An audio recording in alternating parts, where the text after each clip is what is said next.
జీవాధిపతి గొప్ప దేవుడా యశ్వమస్య ఈ శ్రేష్టమైన ఉదయకాలాన్ని బట్టి మనసారా మీ కృతజ్ఞతాస్తుతి స్తోత్రాలు తండ్రి. మరొక నూతనమైన దినాన్ని మాకు అనుగ్రహించినందుకు నీకు వందనాలు. మరొక నూతనమైన వాక్యం ద్వారా మీరు మాతో మాట్లాడబోచున్నందుకు నీకు వందనాలు. ఈ సమయాన్ని ఈ స్థలాన్ని బట్టి నీకు వందనాలు. ఈ ఆరాధన బట్టి నీకు వందనాలు. ఈ గుడి వచ్చిన బిడ్డలందరిని బట్టి నీ కృతజ్ఞత స్తోత్రాలు ప్రభా.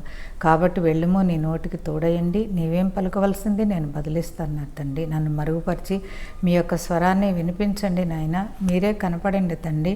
మీ మాటలు నీ బిడ్డలమైన మా అందరికీ మీరే ఒక రొట్టెను విరిచి పంచినట్లుగా ఈ వాక్యాన్ని విరిచి పంచి ఇవ్వండి తండ్రి. ఈ వాక్యాన్ని ప్రభా మేము వింటూ ఉంటాం కానీ అర్థం చేసుకోలేం ప్రభా. ఆ వాక్యాన్ని కరెక్ట్గా ఎక్కడ డివైడ్ చేయాలో తండ్రి అలాంటి పరలోక పరిశుద్ధ జ్ఞానాన్ని ప్రసాదించండి. వినే చెవిని గ్రహించే హృదయాన్ని మాకు దయచేయమని ఇదిన వాక్యమును ప్రభా మీరే నన్ను స్వాధీనపరచుకొని మీరే మహిం పొందమని యెహోవా పరిశుద్ధ నామమున అడిగి వేడుకొని ప్రార్థిస్తున్నాను పరమ తండ్రి. ఆమేన్. హాయ్ పిల్లలు, గుడ్ మార్నింగ్. మీరు తప్పకుండా పరిశుద్ధాత్మను గురించిన ఏదైనా ఒక వాక్యం అర్థం కాకపోయినా మీకు ఏదైనా వివరణ కావాలన్నా తప్పకుండా నాకు వాట్సాప్ మెసేజ్ పెట్టండి. అంతమేరకు నేను చెప్తూ ఉంటాను. లేకపోయినా నాకు ఇప్పటివరకు వచ్చిన క్వశ్చన్స్ అన్నిటికీ ఆన్సర్ చేస్తూ ఒకరోజు దాన్ని ముగిచ్చేస్తాను. మీకు ఈ నేను చెప్తున్న వాటిల్లో మీకున్న డౌట్స్ క్లియర్ అయితే సంతోషమే. లేకుండా ఇంకా కొన్ని డౌట్స్ ఏమైనా ఉన్నా కానీ తప్పకుండా మీరు సంశయించకుండా అడగండి. మనందరం కలిసి దేవుని సన్నిధానంలో వాక్యాన్ని నేర్చుకుందాం, సరేనా? సో ఈరోజు మరొక ప్రశ్న ఏంటంటే, అసలు హోలీ స్పిరిట్ అంటే ఏంటి? ఆ తర్వాత ఈ హోలీ స్పిరిట్ అంటే పరిశుద్ధాత్మ అనేది మనకి కనపడుతుందా, మన కంటికి కనిపిస్తుందా? ఆ తర్వాత మనం ఫిజికల్గా మెంటల్గా ఆ హోలీ స్పిరిట్ ఉన్న వాళ్ళ మధ్యన ఏదో ప్రార్థన చేస్తుంటాం కదా, మనకి ఫిజికల్గా మెంటల్గా ఎట్లా అనిపిస్తుంది? లేదంటే ఆ పరిశుద్ధాత్మను మేము కూడా పొందాలంటే ఎట్లా? తర్వాత మాట్లాడే వారికి భాషలో అర్థం తెలిసిన పెద్ద ప్రశ్న వేశారు ఒకళ్ళు. దాన్ని వీలైనంత వరకు ఒక ఎపిసోడ్లో ముగించడానికి ట్రై చేస్తా, లేకపోయినా రెండో దాంట్లో చెప్తా. బట్ దీనికైతే నేను విషయం చెప్తాను.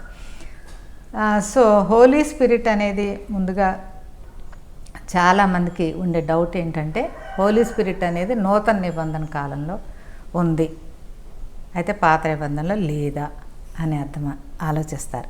సో ఆదికాండం తీసుకోండి. ఆదికాండము 1వ అధ్యాయంలో 26వ వచనం చూసినట్టయితే, దేవుడు మన స్వరూపమందు మన పోలిక చొప్పున నరులను చేయుదుము అని చెప్పారు కదా. తండ్రి అయిన దేవుడు మన పోలిక చొప్పున నరులను చేద్దాం అన్నారు. మన అని ఎందుకన్నారు ఆలోచించారా ఎప్పుడన్నా? అక్కడ దేవుడు ఒక్కడే ఉంటే మన అని ఎవరిని అన్నారు మరి? సో దేవుడే వాక్యము, వాక్యమే దేవుడు అని ఉంది కదా. వాక్యం అనే దేవుడు, కుమారుడు అనే దేవుడు, పరిశుద్ధాత్మ దేవుడు. అంటే మనం ఆరాధించే దేవుడు త్రియేక దేవుడు. త్రియేక దేవుడు మూడు కలిసి ఉన్నటువంటి, మూడుగా పనిచేసేటువంటి త్రియేక దేవుడు అన్నమాట. అర్థమైందా? ఈ త్రిత్వము గురించి ఎప్పుడైనా ప్రభువుని అడిగి మనం తెలుసుకుందాం. దేవుడు ఒకటైతే మూడుగా ఉండటం ఏంటి అట్లా అర్థం చేసుకోకండి. కుమారుడైన దేవుడు, పరిశుద్ధాత్మైన దేవుడు, తండ్రి అయిన దేవుడు, ముగ్గురు కూడా ఆది కాండం నుంచి ఉన్నారు, ఆది నుంచి ఉన్నారు, చివర ప్రకటన వరకు ఉంటారు. అందుకే నేను ఆల్ఫాని, నేను ఒమేగాని, నేను ఆదియు అంతమును అయ్యున్నానని చెప్పాడు దేవుడు. ఒకవేళ తండ్రి అయిన దేవుడు పరలోకం వదిలేసి భూమి మీదకి వచ్చి సిలువ పెడితే అసలు దేవుడు ఉనికికి అర్థమై ఉంటుంది చెప్పండి. అలాగే క్రీస్తు సిలువలో చనిపోయి పరలోకం వెళ్ళిపోయిన తర్వాత మళ్ళీ రావటం అనేది ఏముంటుంది చెప్పండి? ఉండదు కదా. అందుకని తన యొక్క పరిశుద్ధాత్మని నింపి, పరిశుద్ధాత్మ అంటే యేసుక్రీస్తే, యేసుక్రీస్తు అంటే తండ్రి అయిన దేవుడే, తండ్రి అయిన దేవుడు అంటే పరిశుద్ధాత్మ. వారు ముగ్గురు, మూడు వ్యక్తులు ఒక స్వరూపంగా మన మధ్యన పనిచేశారని మనం అర్థం చేసుకోవాలి. సో ఇక్కడ ఈ మనము అన్న మాటతో మీకు అర్థమవుతుంది. ఈ విషయం చాలా చోట్ల ఉంది కానీ నేను ఇవి ఒక్కటి చెప్పాను. ఇది మీరు ఒక బ్యాక్డ్రాప్లో మైండ్లో పెట్టుకొని అర్థం చేసుకోండి. పరిశుద్ధాత్మ దేవుడు నూతన నిబంధనలోనే కాదు, పాత నిబంధనలో కూడా ఉన్నారు. కానీ పాత నిబంధనలో ఆయన పని వేరు, ఆయన పనిచేసిన విధానం వేరు. నూతన నిబంధనలో ఆయన పనిచేసినటువంటి విధానం వేరు, పద్ధతి వేరు. అది మనం అర్థం చేసుకోవాల్సింది. అలాంటి ప్రభు నేను నీకు వాక్యాన్ని ఇచ్చాను, దాన్ని అంగీకరించాను చెప్పిన దేవుడే ఆ వాక్యాన్ని నీ హృదయం మీద రాస్తున్నాను అన్నాడు నూతన నిబంధనలు. Why that change? వై? అంటే ఆయా కాలాల్లో ఆయా సమయాల్లో ఆయా విధాలుగా ప్రభు ఆత్మ మన మధ్యన పనిచేస్తుంది. అది మనం అర్థం చేసుకోవాలి. ఇప్పుడు నా జనరేషన్లో బట్టల స్టైలో, కుకింగ్ స్టైలో ఒకటే ఉందనుకో, నా పిల్లల జనరేషన్ అదే ఉంటుందా? మారట్లేదా? చెప్పండి. అయితే వాక్యం మారుతుందని కాదు, వాక్యాన్ని అవగాహన చేసుకోవటం ఇంపార్టెంట్. ఓకేనా? సో ఆ వాక్యాన్ని అవగాహన చేసుకోవడానికి దేవుడు ఒక మెట్టు దిగివచ్చైనా తన పిల్లలకు బోధించుతారు. అది ఆ విధానంలో మార్పు. అర్థమైందా? నేను వాక్యం ఒక 100 సార్లు చదివితే అర్థం కాదనుకోండి, మీలో ఒకరికి ఒకసారి చదివితేనే అర్థం అవ్వచ్చు. మరి ఆ తేడా లేదా? కానీ నేను ఆయన బిడ్డనే, మీరు కూడా ఆయన బిడ్డలే. సో దేవుడు, తండ్రి అయిన దేవుడు బోధించేటప్పుడు ఒక మెట్టు దిగైన ఆయన పిల్లల కోసం అర్థమయ్యేలాగా ఆయన మన తండ్రి కనుక బోధిస్తూ ఉంటారు ప్రియులారా. సో ఇప్పుడు అపొస్తల కార్యాలు తీయండి. అపొస్తల కార్యములు 2వ అధ్యాయంలో 2వ అధ్యాయం 4వ వచనంలో ఈ ఆత్మ నింపుదల అనే దానికి ఒక కరెక్ట్, ఒక దాన్ని ఏమంటారు, కొలబద్ద అనేది ఒక స్పెసిఫిక్ ఇన్సిడెంట్ అనేది స్టార్ట్ అయింది ఇక్కడే. కనుక మనం దీంట్లో నుంచి నేర్చుకోవాల్సి ఉంటుంది. సో 2వ అధ్యాయము 4వ వచనం చూస్తే, 3-4 వచనాలు చూస్తే, సరే 2వ అధ్యాయం చదువుతున్నాను. పెంతెకొస్తు పండుగ దినం వచ్చినప్పుడు అందరూ ఒక చోట కూడి ఉండిరి. అప్పుడు వేగముగా వీచు బలమైన గాలి వంటి ఒక ధ్వని ఆకాశం నుండి అకస్మాత్తుగా వారు కూర్చుండి ఉన్న ఇల్లంతయు నుండిను. మరియు అగ్ని జ్వాలల వంటి నాలుకలు విభాగింపబడినట్టుగా వారికి కనపడి వారిలో ఒక్కొక్కని మీద వ్రాలగా అందరూ పరిశుద్ధాత్మతో నిండిన వారై ఆ ఆత్మ వారికి వాక్శక్తి అనుగ్రహించిన కొలది అన్య భాషలతో మాటలాడసాగిరి. ఇదొక మనం ఈజీగా అర్థం చేసుకునే విషయం అన్నమాట. ఏంటది? అది గాలిగా వచ్చిందని ఒకటి ఉంది. ఇంకొకటి ఏంటి? అది అగ్నిగా వచ్చిందని ఒకటి ఉంది. ఇంకొకటి ఏంటి? ఆ వాక్శక్తి ఆ స్వరంగా వచ్చిందని ఉంది. చూసారా? పరిశుద్ధాత్మ దేవుడు వస్తే ఎట్లా ఉంటుంది, ఏంటి ఫీలింగ్ ఏంటి అయ్యి కదా అడిగారు మన ప్రశ్న. సో నువ్వు ఇవన్నీ కూడా ఫీల్ చేయొచ్చు. ఎలా వస్తుంది? గాలి వీచినప్పుడు ఎలా ఉంటుంది? అలా ఉంటుంది. ఆ తర్వాత ఎలా ఉంటుంది? అగ్ని దగ్గరకు వస్తే ఎలా ఉంటుంది? అలా ఉంటుంది. ఆ తర్వాత మనకు స్వరం కూడా వినపడుతుంది. అదే భాషలు ప్రవచిస్తారు, అదే భాషలు. నీకు అర్థమయ్యే భాషలో తిరిగి విప్పి చెప్తారు. అదే స్వరం, అది పరిశుద్ధాత్మ స్వరమే మనం తెలుసుకోవాల్సింది. అయితే ఈ యొక్క హెబ్రీ పత్రికలో కూడా ఒక మాట నేను చదువుతాను. హెబ్రీ పత్రికలో 12వ అధ్యాయము ఆఖరి వచనం 29వ వచనంలో ఒక మాట ఉంది. ఏంటంటే, ఏలయనగా మన దేవుడు దహించు అగ్ని అయి ఉన్నాడు. మన దేవుడు ఎవరు? దహించేటువంటి అగ్ని. దహించే అగ్ని అంటే మీకు ఏమర్థమైంది? దహించేస్తుంది, కాల్చేసేటువంటి అగ్ని. అంటే దేవుడు కాల్చేస్తాడా దేవుడు? ఎప్పుడైనా కాల్చాడా మిమ్మల్ని?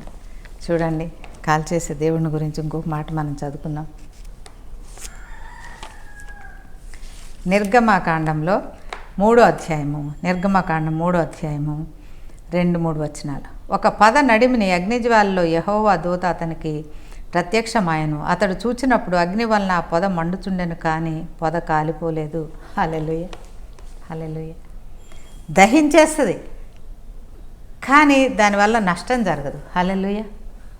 పరిశుద్ధాత్మ దేవుడు మన మీదకి వచ్చినప్పుడు తప్పకుండా దహిస్తాడు. అది మంటలాగానే ఉంటుంది. కానీ ఏం కాల్చేస్తుంది? మనలో ఆయనకు అయిష్టమైన అన్నిటినీ కాల్చేస్తుంది. హల్లెలూయా. మనలో పాపాన్ని కాల్చేస్తుంది. మనల్ని కాల్చి కొత్త స్వరూపాన్ని మనకిస్తుంది. కంసాలు ఏం చేస్తాడు? బంగారాన్ని కాల్చి పారేస్తాడు అవతల.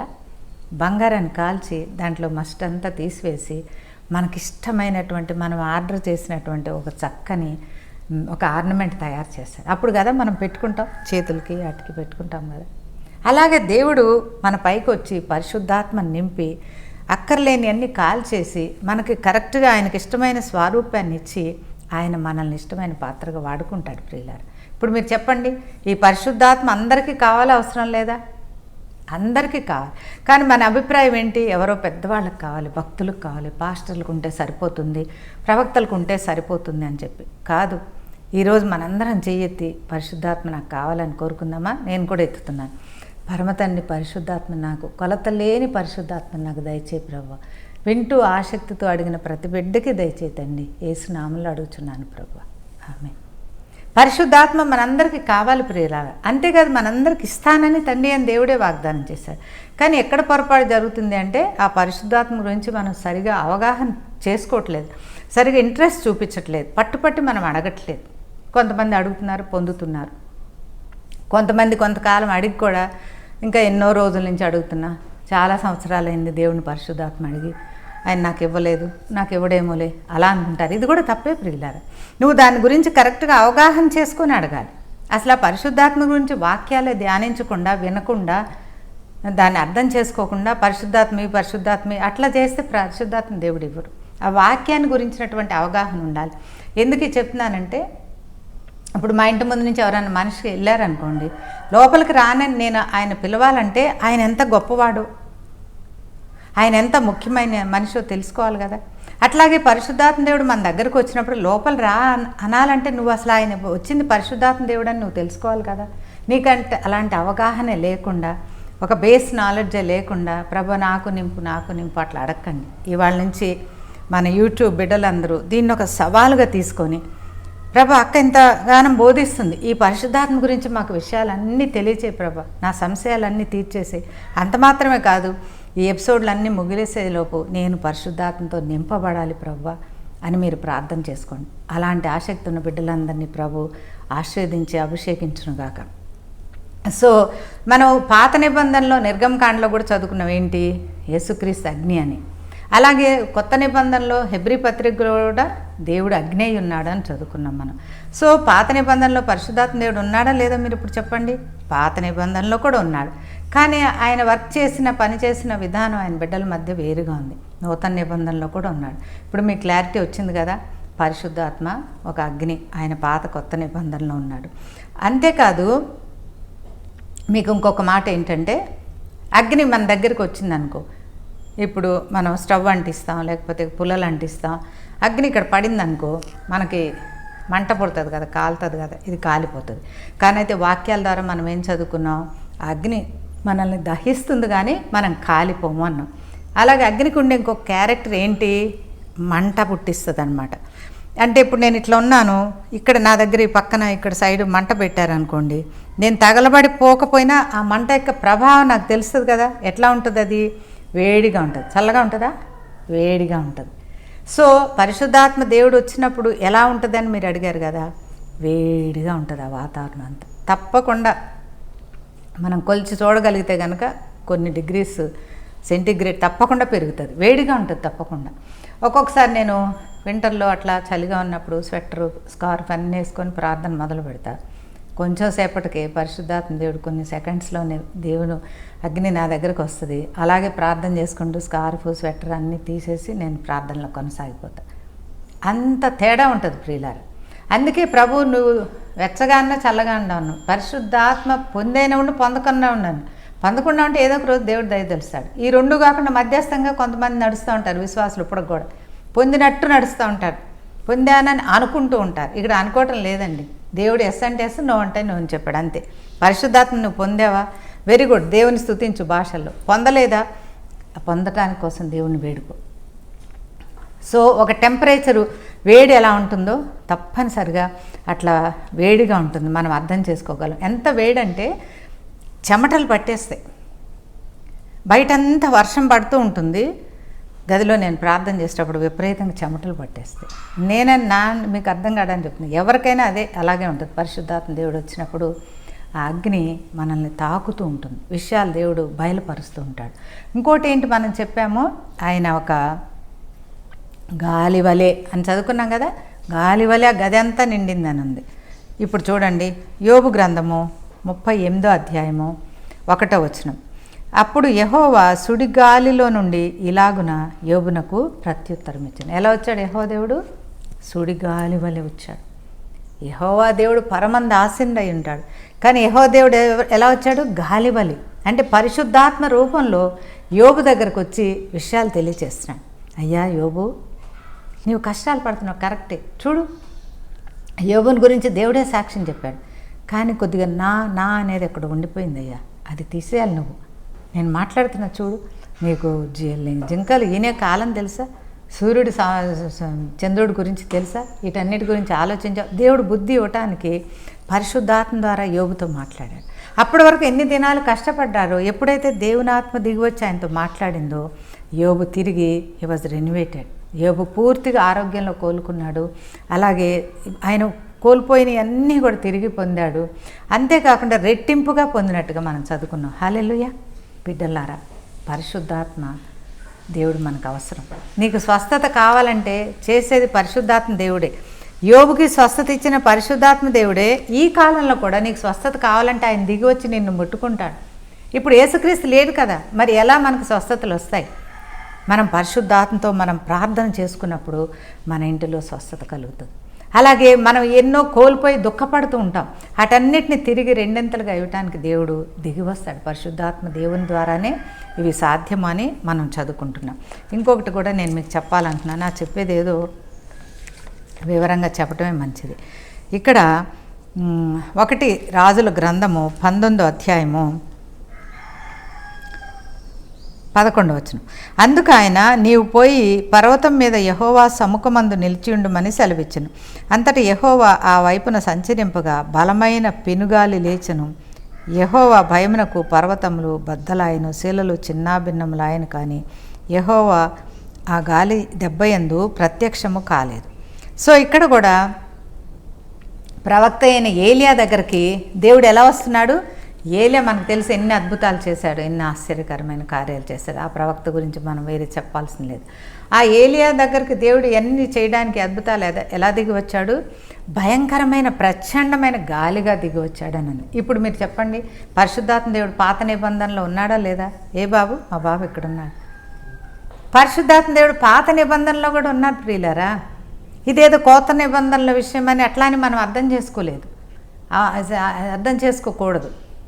సో ఇక్కడ ఎగ్జాక్ట్గా అపోస్తల కార్యంలో ఏమన్నావు? గాలి వలె, తర్వాత అగ్ని వలె దిగి వచ్చాడు అని అన్నాం. ఆ తర్వాత ఇంకేంటి? ఆ యొక్క పరిశుద్ధాత్మ స్వరాన్ని విన్నారు అని ఉంది. ఆ పరిశుద్ధాత్మ స్వరాన్ని విన్నారు అన్నది మరి ఎట్లా? ఇది ఇంకో చోట చెప్పాల్సిన వాక్యం, కానీ ఇప్పుడు కూడా చెప్తున్నాను, పర్వాలేదు. ఒక వాక్యాన్ని మనం ఎన్నిసార్లు చదువుకున్నా తక్కువే. యెషయా గ్రంథము 28వ అధ్యాయము 13వ వచనం. నత్తివారి పెదవుల చేతును అన్య భాషతోనూ ఈ జనులతో మాట్లాడుచున్నాడు, అయినను వారు విననొల్లరైరి. చూసారా? యెషయా ప్రవక్త అన్ని సంవత్సరాల కాలం ముందుగానే పరిశుద్ధాత్మ దేవుని గురించి ప్రవచించినట్లుగా మనం చూస్తున్నాం. ఎలా మాట్లాడుతున్నాడు? నత్తివారి పెదవులతో. ఇప్పుడు భాషలు మాట్లాడినప్పుడు ఎలా ఉంటుంది? ఆ మాట్లాడే వాళ్ళు ఎంతో దేవుని కలిగి సంతోషిస్తూ ఉంటే పాపం అది లేని వాళ్ళకి, అర్థం కాని వాళ్ళకి అదొక విసుగ్గా ఉంటుంది, చికాగ్గా ఉంటుంది, ఏంటో తెలియదు, పొందలేదనే బాధ, అరే పొందాలంటే ఏం చేయాలనే ఆలోచన. ఎలా మనకు వినపడటానికి ఎలా వినిపిస్తుంది? నత్తి వాళ్ళ పెదవుల్లాగా. నత్తి వాళ్ళు మీరు చూసే ఉంటారు కదా, నత్తి వాళ్ళు మాట్లాడినట్లుగా ఉంటుంది. సో ఈ మూడు మీకు ఇప్పుడు అర్థమైనాయి కదా, పరిశుద్ధాత్మ వచ్చినప్పుడు ఎలా ఉంటుంది, ఎట్లా ఏంటి. సో మరి ఇంకా పరిశుద్ధాత్మ పొందాలంటే ఏం చేయాలి? ఇప్పుడు పరిశుద్ధాత్మ వచ్చినప్పుడు ఎలా ఉంటుంది తెలుసుకోగలమా? శరీరం ఎట్లా ఉంటుంది, మనసు ఎలా ఉంటుంది? అవన్నీ అయిపోయినాయి, కవర్ అయిన క్వశ్చన్స్. పరిశుద్ధాత్మ ఎలా పొందాలి అని అడుగుతున్నారు కదా. పరిశుద్ధాత్మ ఎలా పొందాలి? మంచి ప్రశ్న. 1వ అధ్యాయం అపొస్తల కార్యములు 1వ అధ్యాయము 4వ వచనం. ఆయన వారిని కలుసుకొని ఇలాగూ ఆజ్ఞాపించెను, మీరు యెరూషలేము నుండి వెళ్ళక నా వలన విన్న తండ్రి యొక్క వాగ్దానము కొరకు కనిపెట్టుడి. యోహాను నీళ్లతో బాప్తిజం ఇచ్చిన కానీ కొద్ది దినములలోగా మీరు పరిశుద్ధాత్మలో బాప్తిజము పొందుదురు అని. చూసారా? ఇక్కడ ప్రభువు సిలువ వేయబడిన తర్వాత అనేక దినాలు తన బిడ్డలకు కనపడి వాళ్ళు అవిశ్వాసంతో అటు ఇటు చెదిరిపోతుంటే, భయపడి ఎవరికి వాళ్ళుగా పారిపోతుంటే, దేవుడు ఆయా స్థలాల్లో వాళ్ళని వెంబడించి పునరుద్ధానమైన దేవుడు వాళ్ళకి పునరుద్ధాన శరీరంతో వాళ్ళకి కనపడినట్లుగా మనం చూసుకున్నాం. కనపడిన తర్వాత ప్రభువు ఇంకా పరలోకంలోకి వెళ్ళిపోతున్నారు. అప్పుడు ఎన్ని 40 దినాలు ప్రభు కనిపించారని వాక్యంలో ఉంది. సో 40 దినం అయిపోయిన తర్వాత పరలోకానికి వెళ్ళిపోతూ దేవుడు ఒక ఆజ్ఞని శిష్యులకు చెప్పినట్లుగా వింటున్నాం. మీరు ఆలోచించండి పిల్లలు, వెళ్ళిపోతూ చెప్పిన మాటలు ఎంత ప్రాముఖ్యమైనవి చెప్పండి. నేను ఇప్పుడు మా పాప దగ్గరికి అమెరికా వెళ్తున్నాను అనుకో, నాన్న జాగ్రత్త, పాప జాగ్రత్త అని మా వారికి, పిల్లలకి, కోడలికి అవి బోధించాను అనుకోండి, ఇంకా రేపు వెళ్ళిపోతున్నా, ఫ్లైట్ ఎక్కుతున్నా, మాటలు ఒకటే రీతిగా ఉంటాయా? కాదు కదా. రేపు వెళ్తున్నానంటే ఇంకొన్ని హెచ్చరికలు, ఇంకా ఫ్లైట్ ఇంకో 10 నిమిషాలు ఎక్కుతున్నానంటే ఇంకా ముఖ్యమైన హెచ్చరికలు చెప్తాం. అంటే this is such a powerful and important commandment by the father God. తండ్రి అయిన దేవుని నుంచి, ఇక్కడ యేసుక్రీస్తు నేనని చెప్పట్లేదు, తండ్రి ద్వారా మీరు పొందినటువంటి వాగ్దానాన్ని దేవుడు ఇస్తానని ఆయనే వాగ్దానం ఇచ్చాడు. తండ్రి అయిన దేవుడు ఆ వాగ్దానాన్ని నేను భూమి మీద ఉండగా మీకు చెప్పాను, మీరు దాన్ని పట్టించుకోలేదు, అంత శ్రద్ధగా దాని గురించి మీరు ఆలకించలేదు. కనుక నేను మరొకసారి మీకు చెప్తున్నా, ఇప్పుడు నేను శరీరంగా మీ మధ్యన ఉండను, యేసుక్రీస్తుగా భూమి మీద నేను తిరుగులాట్లేదు, నన్ను సిలువ వేశారు, నా పని అయిపోయింది, నేను తండ్రి అని దేవుని దగ్గరికి వెళ్తున్నా. కానీ మీరు తిరిగి నాలోనే నడవాలంటే, నా సారూప్యంలోనికి మార్చబడాలంటే, నేను చెప్పిన పని మీ జీవితంలో జరగాలంటే, నా చిత్తం మీరు చేయగలగాలంటే మీకు పరిశుద్ధాత్మ అవసరం బిడ్డలారా. ఆ ఆత్మని మీరు పొందేదాకా మీరు కనిపెట్టండి. యోహాన్ బాప్తిజం కాదు, నేను ఇస్తాను బాప్తిజం, కొన్ని రోజులు వెయిట్ చేయండి అన్నాడు దేవుడు. ఇన్ని రోజులు అన్ని రోజులు అని చెప్పాడా పిల్లలు? చెప్పలేదు, కొన్ని రోజులు అని చెప్పాడు. ప్రియమని చెల్లి, తమ్ముడు, నీవు కూడా అడిగి ఉండొచ్చు పరిశుద్ధాత్మ కొరకు. దేవుడు కొన్ని రోజులు ఇస్తాడు తప్పకుండా, కానీ సహనం పోయి ఉండొచ్చు. ఆ కొన్ని రోజులు వెయిట్ చేశా, కొన్ని సంవత్సరాలు వెయిట్ చేశా అని పోయి ఉండొచ్చు. కానీ గాడ్స్ టైమింగ్స్ ఆర్ డిఫరెంట్. దేవుని కాలాలే మంచి కాలాలు. ఈలోపు నువ్వు సహనంతో ప్రార్థించడం అనేది ముఖ్యం. దేవుడు ఇస్తాడని విశ్వసించడం అనేది చాలా చాలా ముఖ్యం. వాగ్దానం ఇచ్చింది ఆయనదే, నువ్వు అడిగి ఇవ్వలేదు, ఆయనే వాగ్దానం ఇచ్చాడు. కనుక ఇవ్వడా మరి చెప్పండి. కానీ మనం సహనం కోల్పోకుండా తప్పకుండా ప్రభు సన్నిధానంలో అడగాలి. వీళ్ళు చేసిన పని అదే. పరిశుద్ధాత్మ పొందాలంటే మీరు ఏం చేయాలి అని అడిగారు కదా మీలో ఒకరు. ఏం చేయాలి అంటే కనుక దేవుడిచ్చిన వాగ్దానం అది నాకు కూడా సంబంధించింది. ఆ వాగ్దానం నాకు కూడా, ఆ వాగ్దానం నేను ఓన్ చేసుకుంటా, నేను స్వతంత్రించుకుంటా. అందరికి ఇచ్చినట్టు దేవుడు నాకు కూడా ఇచ్చాడు. నేను చిన్నదాన్నని, నేను స్త్రీనని, నేను అన్ని కుటుంబంలోంచి వచ్చానని, నేను చదువులేని వాడినని ఇవన్నీ కాదు.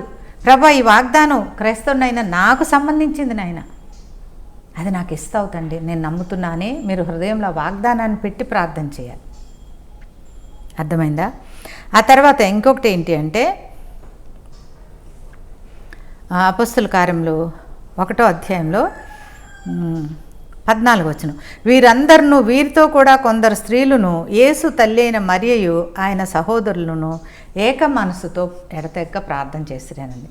చూసారా పిల్లలు, ఒక్కొక్కసారి ప్రభు ఎలా చేస్తారో. యెరూషలేములోనే మీరు కనిపెట్టండి అని చెప్పాడు దేవుడు. హల్లెలూయా.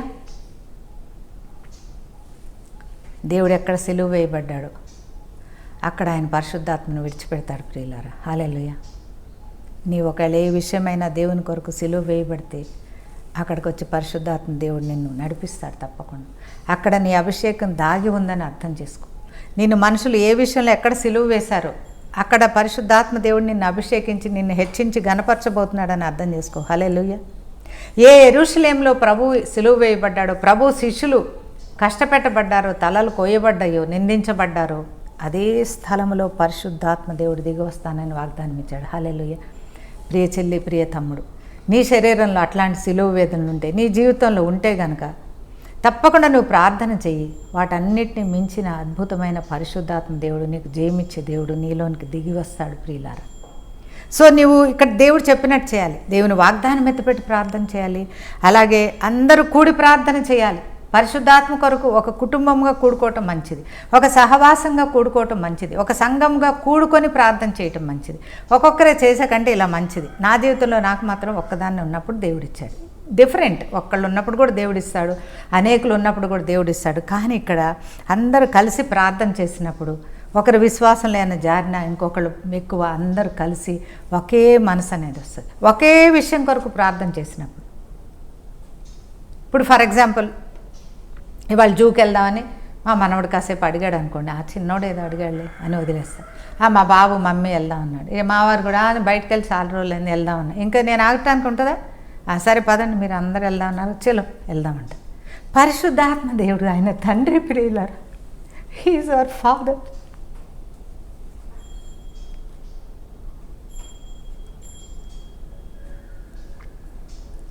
నీవు సంశయించకుండా ఒకే మనసుతో వెంటాడి ప్రభువా ఆ ఆత్మ ఏదో నాకు తెలియదయ్యా, నేను అమాయకురాలు, నాకు గ్రహింపు కావట్లే తండ్రి, కానీ నీవు వాగ్దానం ఇచ్చావు కదా తండ్రి, నాకు ఇవ్వా ప్రభువా అని ఈ రోజు నుంచి మీరు అడగండి. ప్రియమైన చెల్లి తమ్ముడు, మీరందరూ పరిశుద్ధాత్మతో నింపబడాలని మీ తల్లిగా మీ సహోదరిగా నా హృదయవాంఛది. ఇది ఎంచుకుంది అందుకే, ఇది దేవుడు ఇది నాకు బయలుపరిచినా కూడా నేను ఇష్టపూర్వకంగా ఈ సబ్జెక్ట్ తీసుకొని మీకు బోధిస్తుంది. ఎందుకంటే ఈ అంత్య దినాల్లో, చెడ్డ దినాల్లో విశ్వాసులము, దేవుని పిల్లలమైన మనం అందరము ప్రతి ఒక్కరూ పరిశుద్ధాత్మతో నింపబడాలనేది తండ్రి అయిన దేవుని యొక్క చిత్తమై ఉన్నది. ఆ తర్వాత ఏంటి, ఇంకా వారు ఏక మనసుతో ప్రార్థన చేశారు. ఇంకా అటు ఇటు ఆలోచన లేదు. అరే దేవుడు ఇంకెప్పుడు ఇస్తాడని లేదు. ఇచ్చే వరకు దేవుడు ఏం చెప్పాడు, కొన్ని దినములలోగా అన్నాడు. ఒకవేళ ఇప్పుడు వింటున్న మీకు కొన్ని దినముల్లోగా నేను మీకు పరిశుద్ధాత్మ నింపుతానని దేవుడు స్వరం ఇచ్చాడు అనుకోండి, మీరు ఎన్ని దినాలు వెయిట్ చేస్తారు చెప్పండి నాకు. మా బాబుని అడుగుతా ఫస్ట్, ఎన్ని దినాలు వెయిట్ చేస్తావు? నోటితో చెప్పు. ఒక 10 రోజులు వెయిట్ చేస్తా అంట. మా బాబుకి బాగానే సహనం. నేనైతే 3 రోజులు, ఇంకోళ్ళు 2 వారాలు అట్లా వెయిట్ చేస్తాం కదా. ఇక్కడ జరిగింది ఏంటంటే వాళ్ళు టైం లిమిట్ పెట్టుకోలేదు. తండ్రి అయిన దేవుడు ఇస్తా అన్నాడు కదా, ఇంకా టైం గురించి మనకెందుకు. కొన్ని దినాలు అన్నాడు. కొన్ని దినాలంటే సంవత్సరానికి ఎన్ని దినాలు? 365 డేస్. వాటిని కూడా దినాలనే అంటారు కదా. పోనీ 1 సంవత్సరం వెయిట్ చేస్తా, ఇంకా 2 సంవత్సరాలు వెయిట్ చేస్తా. నేనైతే వెయిట్ చేస్తా. వెయిటింగ్ మాత్రం మానలేదు, ఒకే మనసుతో ప్రార్థన చేయటం మానలేదు. అది కూడా ఏడాది తెగక ప్రార్థన చేసి. ఎందుకు మిమ్మల్ని ఒక్కళ్ళే కంటే గుంపు అంటున్నానంటే, నేను ప్రార్థన చేస్తూ మధ్యలో ఇన్ని మంచినీళ్ళు తాగాలనిపించవచ్చు, ఏదో ముఖ్యమైన పని ఉండొచ్చు. ఇప్పుడైతే అసలు సెల్ లేకుండా మనిషి ప్రాణం ఊపిరని వదులుతారు కానీ సెల్ వదలరు.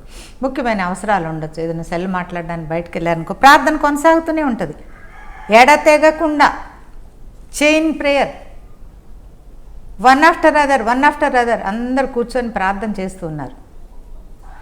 మరి వీళ్ళు ఇక్కడ ఉపవాసం ఉన్నారు, భోజనం చేశారు, అవన్నీ ఇక్కడ రాయబడలేదు. కానీ ఎడతెగకుండా ఈ 120 మంది ప్రార్థన చేశారు. చివరికి ఏమైంది, 50 రోజుకి ఆ పరిశుద్ధాత్మ దేవుడు నింపేశాడు. హల్లెలూయా, గ్లోరీ టు గాడ్. 50 రోజులు మన దృష్టిలో చాలా వెయిటింగ్ అని అనిపిస్తుంది. ఇప్పుడు ఒకవేళ డాక్టర్ దగ్గరికి వెళ్ళామనుకోండి, 50 రోజులు వెయిట్ చేస్తానా డాక్టర్ కోసం? చెయ్యను. 50 నిమిషాలంటే వెయిట్ చేస్తా, 50 గంటలంటే పోయా నేను ఇంకో డాక్టర్ని చూసుకుంటాం.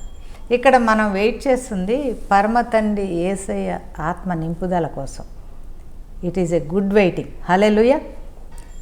అది ఆశీర్వాదకరమైన ఎదురుచూపు. ఆ నిరీక్షణ మనకు మంచి ఫలాన్ని ఇస్తుంది. అలాంటప్పుడు మనం ఎన్ని గంటలైనా వెయిట్ చేయడమే మనకు మంచిది.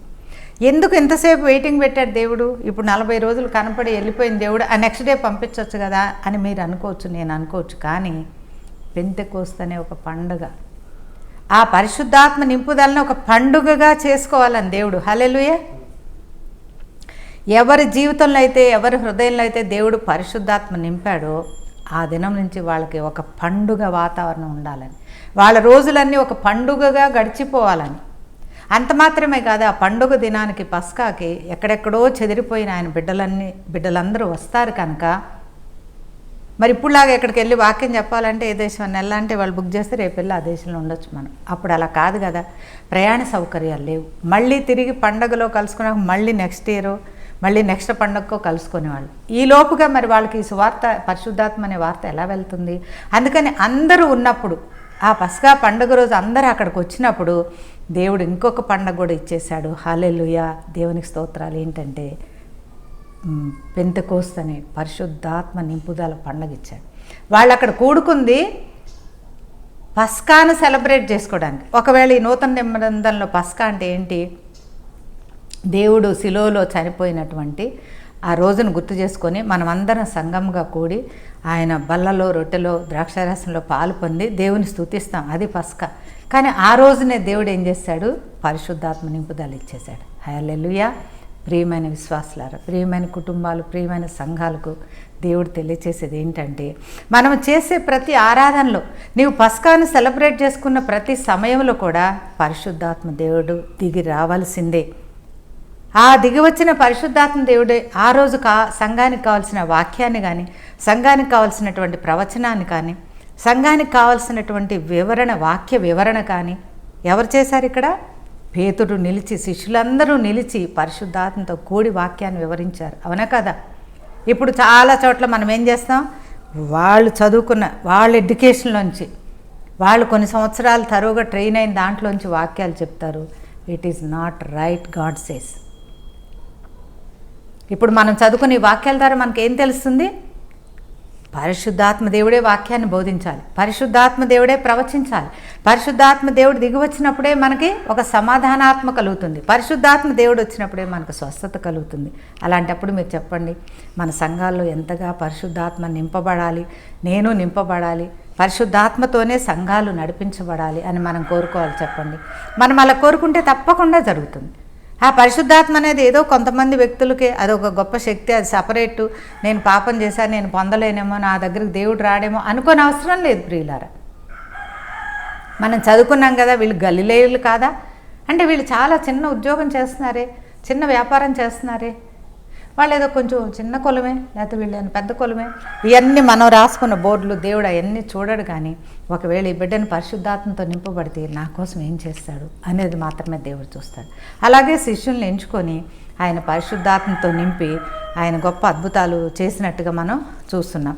చూడండి, పరిశుద్ధాత్మ ఎలా ఉంటుంది అని అడిగారు, గ్రహించగలమా అని అడిగారు, మన మనసు ఎలా ఉంటుంది అని అడిగారు, తర్వాత పరిశుద్ధాత్మని ఎలా పొందాలి అని అడిగారు. పరిశుద్ధాత్మని పొందాలంటే మనం కలిసి అట్లీస్ట్ ఒక ఇంట్లో అందరూ విశ్వాసులు అయితే వాళ్ళందరూ కలిసి చేసుకోవాలి. కొన్ని ఇళ్లలో ఒక్కళ్ళే ఉంటారు దేవుళ్ళ విశ్వాసం, పర్వాలేదు, వాళ్ళైనా చేసుకోవచ్చు, నువ్వు ఒంటరైనా అనుకోని అవసరం లేదు, నీతో కలిసి పరిశుద్ధాత్మ దేవుడు నీ ప్రక్క నుండి ఆ ప్రార్థన చేయిస్తాడు, అలా కూడా పరిశుద్ధాత్మ పొందొచ్చు. మా ఇంట్లో నేను ఒక్కదాన్నే రక్షణలో ఉన్నప్పుడు ఒక్కదాన్నే ప్రార్థన చేసుకున్నాను కనుక ఆ ఒంటరిగా ఉన్నప్పుడే దేవుడు పరిశుద్ధాత్మ ఆయన కృపావరాలను ఇచ్చినట్టుగా నేను సాక్ష్యం చెప్పగలను. సో ఇక్కడ ఒకళ్ళిద్దరని కాదు, కానీ ఎడతెగకుండా ప్రార్థన చేయాలి, వాగ్దానం ఎత్తిపెట్టి ప్రార్థన చేయాలి. ఇంకా ఏంటి, ఒకే మనసుతో ఇంటర్సెసరీ, అది పొందే వరకు ప్రభు నువ్వు ఎట్లయినా సరే నాకు ఇవ్వవలసింది అని మనం ప్రార్థన చేయాలి. తర్వాత ప్రార్థన అంటే 5 నిమిషాలు, 1 గంట, లేదంటే ఉపవాసం ఉండే ఆ రోజు ఆ పనులు చేసుకొని సాయంత్రం ఇట్లా కూడా చేస్తారు. 1 గంట కూర్చొని పొద్దున 1 గంట, అట్లా కాదు, అదే ఏకదాటి మీద ప్రభు నువ్వు నాకు ఇవ్వవలసిందే అని మనం ప్రార్థన చేసుకున్నప్పుడు దేవుడు తప్పకుండా ఆయన యొక్క ఆ పరిశుద్ధాత్మని తప్పక దేవుడిస్తాడు. మనం చూడండి, ప్రభు ఏదేను కాదు, సిలువకి వెళ్ళే ముందు ప్రార్థన చేసుకున్నప్పుడు ఆయనకి చెమటలు పట్టి ఆ చెమటలు రక్త బిందువులుగా వచ్చినాయి అని ఉంది కదా. అంత చలి ప్రాంతంలో, చలి దేశంలో అంత చెమటలు పట్టాల్సిన అవసరం ఏముంది చెప్పండి? పరిశుద్ధాత్మలో ఆయన వేదనతో ప్రార్థన చేసినట్టుగా చూస్తుంది. ఇంకొక ముఖ్యమైన విషయం ఇప్పుడు చెప్తున్నాను ఏంటంటే, పరిశుద్ధాత్మ పొందాలంటే విధేయత కావాలి. హల్లెలూయా. సో ఇక్కడ ఈ అపొస్తలుల కార్యంలో 1వ అధ్యాయము 4వ వచనం మనం చదువుకున్నప్పుడు వాళ్ళు ఎటుకట్టు చెదిరిపోవటానికి రెడీగా ఉన్నారు. దేవుడు పునరుద్ధానం అయ్యాడు, చూస్తున్నారు, ఆకాశం పైన మేఘాలు పైన వెళ్ళిపోతున్నాడు చూస్తున్నాడు. ఆయన వెళ్ళిపోగానే ఇంకెవరి కాళ్ళు పారిపోదామని చూస్తున్నారు భయపడిపోయి. అప్పటికే పేతుర్ని, నువ్వు ఆ యేసుతో ఉన్నావా, నీకు యేసు తెలుసా అని భయంకరంగా శిక్షించడం, లేదంటే అబ్యూజ్ చేయడం, వాళ్ళని క్రూసిఫై చేయడానికి సిద్ధపడటం, అలా అన్నీ చేస్తున్న వాతావరణంలో ఎవరైనా అలాగే అనుకుంటారు కదా. యేసు తెలుసు అంటే చంపేస్తానన్నారు అనుకో, యేసు తెలుసా, నువ్వు క్రిస్టియన్ అంటే కాదండి బాబు నేను అని చెప్పేస్తాం ప్రాణభయానికి.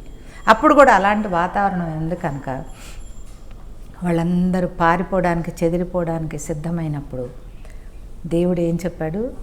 యెరూషలేములోనే మీరు కలిసి ప్రార్థన చేయండి అన్నాడు. హల్లెలూయా. కానీ దేవుడు అన్నాడు, కానీ వాళ్ళ ఆ మాటకు విధేయత చూపించాలంటే కష్టమా కాదా? చాలా కష్టం.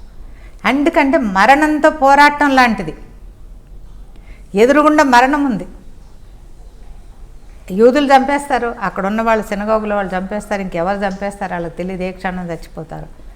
ఆ మరణానికి ఎదురుగా నించోవడం యెరూషలేములో ప్రార్థన చేయటం అంటే గ్లోరీ టు గాడ్. వాళ్ళు దేవుడు ఎప్పుడు ఆజ్ఞాపించారో ఆ ఆజ్ఞలో దేవుని యొక్క ధైర్యాన్ని తెచ్చుకొని, మన తండ్రి మనకు చెప్పాడు కనుక చెదిరిపోకుండా ధైర్యం తెచ్చుకొని తిరిగి దేవుడు ఎప్పుడు అలవాటు ప్రకారం చేసే ఆ మేడగదిలో వాళ్ళందరూ కలిసి ప్రార్థన చేశారు. చూడండి, ఇది చాలా ప్రాముఖ్యమైనటువంటి స్టెప్ పరిశుద్ధాత్మ పొందటానికి. మరి తమ్ముడు చెల్లి నీకు అలాంటి విధేయత ఉందా? దేవుడు చెప్పిన మాటకి నువ్వు వంగి జీవిస్తున్నావా, ఎదురాడుతున్నావా?